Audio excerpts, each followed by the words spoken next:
Hello friends, good morning. আমি Anushree and a big welcome to my channel. তো সকাল সকাল ঘুম থেকে উঠেই আগে ব্যালকনিতে চলে এসেছি, কেননা বাইরের ওয়েদারটা আজকে বেশ সুন্দর। কেননা কিছুক্ষণ আগে হালকা বৃষ্টি হয়ে গেছে, সেই জন্য অতটা গরম করছে না। বেশিক্ষণ দাঁড়িয়ে থাকতে পারিনি, কেননা আজকে প্রচুর কাজ রয়েছে। আর আজকে একটা স্পেশাল ডেও রয়েছে, সেটা কি জানতে হলে পুরো ভিডিওটা দেখতে হবে। আশা করি ভালো লাগবে। এখানে সারা সপ্তাহের কিছু জমানো জামাকাপড় ছিল, যেগুলো ওয়াশিং মেশিনে দেওয়ার প্রয়োজন। তো সেগুলো কিছু দিয়ে দিলাম ওয়াশিং মেশিনে, আর কিছুটা রাখা আছে, কেননা এগুলো হয়ে গেলে আবার সেগুলো দিতে হবে। তো এখানে ঝটপট কাজটা কমপ্লিট করে আমি ফ্রেশ হতে চলে গেছি। একেবারে ফ্রেশ হয়ে এখানে 1 কাপ চা নিয়ে বসে পড়েছি আমি আর বাবা। তো এটার চাটার ভীষণ প্রয়োজন, কেননা এটা এনার্জি ড্রিঙ্কের কাজ করে। আর চা আমি আগে একদমই খেতাম না, যেটা বিয়ের আগে একদম টেস্ট পছন্দ হতো না, বাট বিয়ের পর আস্তে আস্তে অভ্যেস হয়ে গেছে। সকালে 1 কাপ চা না খেলে এখন আর ভালো লাগে না, মনে হয় সারাদিন মাথাটা ঝিমঝিম করছে। চা খেতে খেতে আমি আর বাবা এখানে গল্প করছিলাম, সঙ্গে মাও ছিল। এটা সেটা কথা বলছিলাম, বাবাকে জিজ্ঞেস করছিলাম আজকে যে স্পেশাল ডে, তো কি খাবেন, কি রান্না করব। আর হ্যাঁ, তোমাদের তো বলাই হয়নি, আজকে বাবার জন্মদিন, এটাই ছিল স্পেশাল। আর বাবাকে জিজ্ঞেস করছিলাম কি খাবেন, কেননা বাবা নিরামিষ খাই পুরো, তো সেই জন্য। চাটা খাওয়ার পর মানিকে ফ্রেশ করিয়ে মানিকে খাইয়ে দেন আমি এখানে পায়েস করার জন্য দুধ বসিয়ে দিয়েছি। তো একে একে সব রান্না করে নিতে হবে, কেননা না হলে অনেকটা দেরি হয়ে যাবে। আর আমি খুব একটা তাড়াতাড়ি কিছু করতে পারি না, আমি আস্তে আস্তে করি। আর জানো তো, সঙ্গে মানি আছে, আর মানি বেশিরভাগ সময় আমার সাথেই থাকে, ও বারবার রান্নার কাছে চলে আসে, সেই জন্য ওইখানে অনেকটা টাইম চলে যায়। তো সেই জন্য সকাল সকাল রান্নাটা বসিয়ে দিয়েছি। তো ভিডিও যেখানে শুরু করেইছি, তো ভাবলাম পায়েস রান্না করছি, তো পায়েসের রেসিপিটা তোমাদের সাথে শেয়ার করি। খুব একটা রেসিপি তোমাদের সঙ্গে শেয়ার করা হয়ে ওঠে না, কেননা আমার রান্নাঘরের স্পেসটা অনেকটা ছোট, ফোন রাখার সেভাবে কোনো স্পেস নেই। তো সেই জন্য কোনো রেসিপি সেভাবে শেয়ার করা হয়ে ওঠে না। তো ফার্স্ট টাইম হয়তো এই 2-1টা করেছি কি সেটাও মনে পড়ছে না, হয়তো ফার্স্ট টাইমই তোমাদের সঙ্গে কোনো রেসিপি শেয়ার করছি। আর আজকে ফোন রাখার স্পেসটাও করে ফেলেছি, তো সেই জন্য একটু বেশ ভালোও লাগছে, ভাবলাম শেয়ার করেই ফেলি।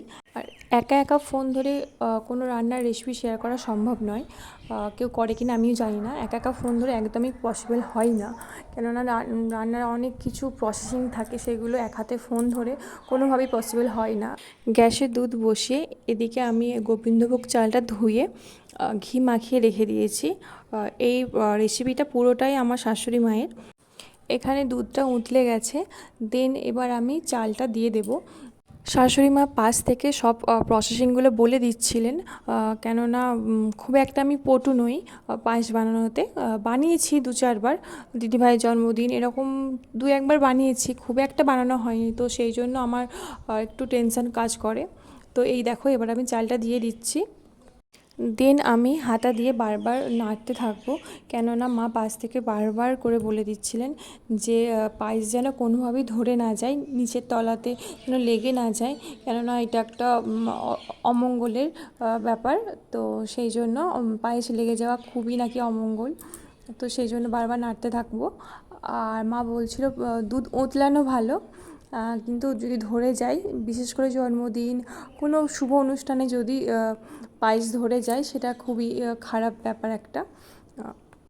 অনেকে হয়তো শুনে বলবে যে এটা অনেক কুসংস্কার, এই যুগের মেয়ে হয়ে কেন কুসংস্কার বিশ্বাস করো। তো বিশ্বাস যার কাছে যেমন, যে যা বিশ্বাস করে। আমরা অনেক সময় কিছু মানে না মানলেও কিছু কিছু ক্ষেত্রে মানতে বাধ্য হই কুসংস্কার। বাধ্য হই বলতে নিজের মনের কাছেও হেরে যায় অনেক সময়, বলে না মানি, এটাই মনে হয়।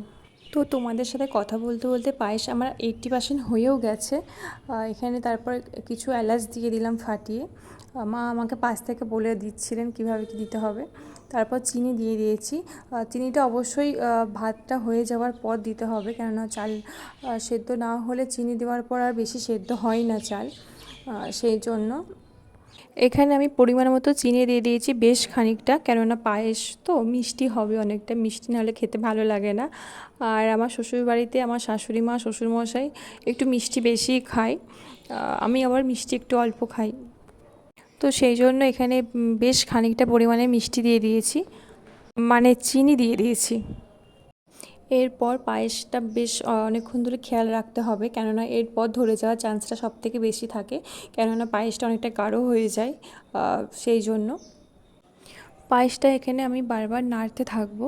তো 10% আরও হওয়ার পর আমি তারপর পাশে ভিজিয়ে রাখা কাজু বাদামগুলো দিয়ে দেবো। আর জানো তো, পায়েসে কাজু বাদাম না দিলে আমার কাছে পায়েস পুরো ইনকমপ্লিট। আমার কাজু বাদাম দিয়ে পায়েস ভীষণ ভালো লাগে, জানি না তোমাদের কাছে কেমন লাগে। আমার আবার কিশমিশটা ভালো লাগে না, বাট কাজু বাদাম দিয়ে পায়েস হলে তো দারুণ লাগে। তোমাদের কার কার ভালো লাগে এমনভাবে পায়েস খেতে, অবশ্যই আমাকে কমেন্টে জানিও কিন্তু। কাজু বাদাম দেওয়ার পর পায়েস আরও কিছুক্ষণ হতে থাকবে, দেন তারপর নামিয়ে নেব। কাজু বাদামটা হালকা সেদ্ধ হবে। তো এই দেখো, এখানে আমার অলমোস্ট কমপ্লিট। আর একটু হলেই পায়েসটা আমি নামিয়ে ফেলবো, কেননা খুব একটা গাঢ় করব না, বিকজ নামানোর পর পায়েসটা জুড়িয়ে যাওয়ার পর অনেকটা গাঢ় হয়ে যায়। তো সেই জন্য একটু পাতলা, মানে একটু লিকুইড টাইপ রেখেই নামিয়ে ফেলবো। তো চলো নামিয়ে ফেলি। পায়েসটা রান্না হয়ে যাওয়ার পর মনে হচ্ছে আমার অনেকটা টেনশন দূর হয়ে গেল। আর এদিকে আমি রাইসের জন্য সবজি ভাজতেও শুরু করে দিয়েছি, আর এদিকে বাবার জন্য 5 রকম ভাজাও আমার রেডি। আর এদিকে রাইসটা করে নেব। তোমরা কেমনভাবে রাইস করো বলো তো? আর আমি তো এইভাবেই করি, সবজিগুলো ফার্স্ট ভেজে নিই, দেন তারপর আলাদা করে ভাতগুলো যে করা থাকে সেইগুলো দিয়ে দিই, তারপর মশলা দিয়ে কিছুক্ষণ রেখে নামিয়ে নিই। তোমরা কেমনভাবে করো? এমনভাবে করো কি? করে থাকলে জানিও কিন্তু। আর জানো তো, রাইস ফার্স্ট টাইম বানিয়েছি আমি বিয়ের পর শ্বশুরবাড়িতে এসেই, কেননা বিয়ের আগে রান্নাটা জানতাম প্রসেসিংটা, বাট করা হয়ে ওঠেনি, কেননা মা রান্নার ধারে কাছে খুব একটা যেতে দিত না। রান্না পারতাম মোটামুটি, রান্নার প্রতি ভীষণ ইন্টারেস্ট ছিল, খুব একটা করতে দিত না। শুধু চিকেন, চাউমিন এসব তাও জোর করে করতাম, যেটুকু সেটুকুই। আর সেই জন্য খুব একটা করা হতো না, কেননা বাড়িতে মা, ঠাম্মা, বৌদি সবাই ছিল, তো খুব একটা প্রয়োজনও পড়তো না, সেই জন্য। এদিকে সবজিগুলো ভাতের সাথে মেশানোও কমপ্লিট হয়ে গেছে। আর এবার আমি মশলাটা দিয়ে দেবো। আর এই মশলাটাও ইনস্ট্যান্ট বানানো, সব কিছু মিশিয়ে প্যাকেট বিক্রি হচ্ছিল, তো সেখানেই সেই মশলাটাই ড্রাই রোস্ট করে জাস্ট গুঁড়িয়ে নেওয়া।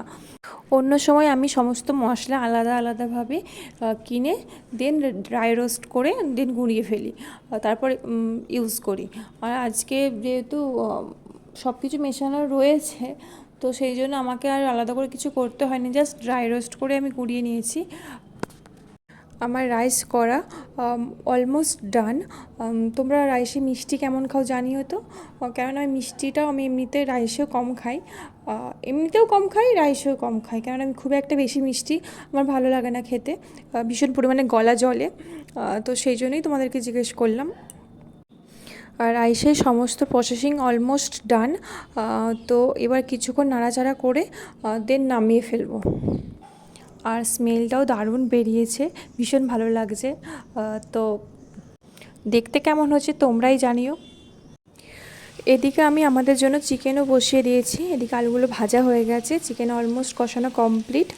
আর এখানে ভাতও বসিয়ে দিয়েছি, কেননা নর্মাল রাইস যে হয় সেগুলো একটু হবে, কেননা মানি রাইস এমনি ফ্রাইড রাইস খাই না, সেই জন্য। আর মা বাবাও পুরোটা পেট ভরে ফ্রাইড রাইস পছন্দ করে না, অল্প একটু খায়, সেই জন্য আলাদা করে ভাতটাও করতে হয়। আর এদিকে আমার সমস্ত রান্না কমপ্লিট করে ফ্রেশ হয়ে এসে বাবাকে খাবার বেড়েও দিয়েছি। আর বাবা যেহেতু নিরামিষ খায়, তো সেই জন্য বাবার জন্য বাবার ফেভারিট যেগুলো সেগুলোই করেছি, আদার্স কিছু করিনি। আর মাও চিকেন খায় না, তো মাও নিরামিষই খাবে। আর চিকেনটা হয়েছে শুধুমাত্র আমার, তোমাদের দাদাভাই আর মানির জন্য, কেননা আমরা রাইসের সাথে চিকেনটাই প্রেফার করি, আর অন্য কিছু অতটা ভালো লাগে না, আর চিকেন না হলে রাইসটা একদমই ভালো লাগে না। তো সেই জন্য বাবা নিরামিষ রান্নাগুলো আগে কমপ্লিট করে দেন চিকেন বসিয়েছি। আর এদিকে বাবা আগে পায়েসটাও খেয়ে নিচ্ছে, দিয়ে বলল ভালো হয়েছে, শুনেও ভালো লাগলো। কোনো দিনও বাবা কোনো খাবারে চাই না, কেননা খুঁত ধরে না কোনো খাবারে, আমার বলো রান্না করা হোক, মায়ের রান্না করা হোক, সবার রান্না বাবা খুব হাসি মুখে খেয়ে নেয়। আর তার দেন বিকেলবেলা আমরা একটু বেরিয়েছি, আধুনিকাতে এসেছি। মানির স্কুলের প্রোগ্রাম আছে, তো সেই জন্য শাড়ি কিনতে হবে। তার জন্য আধুনিকাতে চলে এসেছি। আর দেখো মানি তো আধুনিকাতে ঢুকলে মনে হয় যেন ওর নিজের বাড়ি চলে এসছে, এত দুষ্টুমি করে। ওখানে ওকে কেউ কিছু বলে না তো, আর সমস্ত স্টাফদের বিহেভিয়ার খুব ভালো, তো সেই জন্য ও মানে খুব ফ্র্যাঙ্কলিভাবে সবার সাথে মিশে যায় আর খুব দুষ্টুমি করে। অন্য সময় হলে কোল থেকে একদমই নামতে চায় না, বাট আধুনিকাতে ঢুকলে ও কোলেই উঠতে চায় না। সারা ফ্লোর দৌড়ে দৌড়ে বেড়াবে, একবার উপরে আসবে একবার নিচে আসবে। বিশেষ করে ওর চেঞ্জিং রুমটা ভীষণ পছন্দের, কেননা চারিদিকে আয়না দেওয়া আছে, ও খুব পছন্দ করে। আর এদিকে আমি শাড়ি দেখতে শুরুও করে দিয়েছি। মানিকে সাজানোর জন্য যে শাড়িটা প্রয়োজন আমাদের, সেটা হলো একটু ম্যাট ফিনিশ হলে ভালো হতো, বাট বাচ্চাদের শাড়ি তো খুব একটা বেশি পাওয়া যায় না এখন। তবু এখন মোটামুটি পাওয়া যায়, আগে তো কিছুই পাওয়া যেত না।